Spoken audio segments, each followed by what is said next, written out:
warped up. I'm getting pretty deep. Can't quite get to those, but it's spidering all around the outside.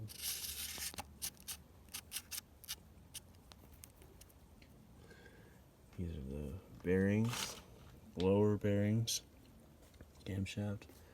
I don't see anything crazy grooved, but the reason why they get wear like that in the middle is because they're only supported by just a real thin little piece there.